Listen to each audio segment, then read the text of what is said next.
अस्सलामुअलैकुम दोस्तों, Oman airport के हुक्काम ने एक बयान में कहा है कि हम लोग अपनी कार्रवाइयों को दोबारा शुरू करने के लिए ज़रूरी हिफाजती इंतज़ामात कर रहे हैं।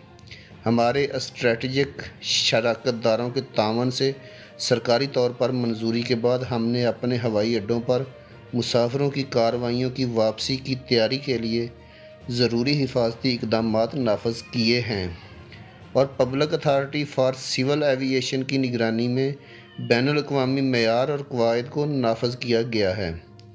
जबकि एयरपोर्ट हुक्काम ने एक वीडियो भी नशर की है जिसमें देखा जा सकता है कि ओमान के एयरपोर्ट ने बहुत ज़बरदस्त इंतज़ामात किए हैं और उम्मीद है कि अगले चंद दिनों में एयरपोर्ट खुलने की कोई अच्छी खबर आ जाएगी।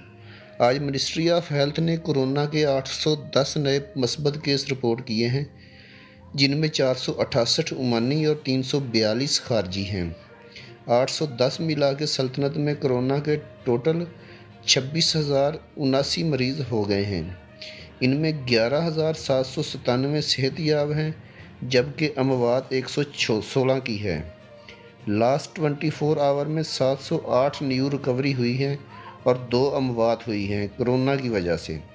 जबकि मिनिस्ट्री ऑफ हेल्थ ने 2797 टेस्ट किए हैं। अल्लाह करीम से दुआ है कि जो लोग इस बीमारी में मुब्तला हैं, या अल्लाह उनको शिफाए कामिला अता फरमा, आमीन।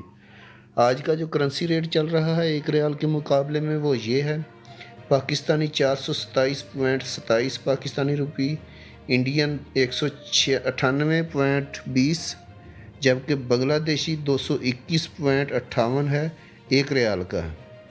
दोस्तों, वीडियो बनाने का मकसद आप लोगों की रहनुमाई करना है। वीडियो अच्छी लगी तो लाइक करके चैनल को सब्सक्राइब ज़रूर कर दीजिएगा ताकि आने वाली इन्फॉर्मेटिव वीडियोज़ बर वक्त आपको मिल सकें। अल्लाह हाफिज़।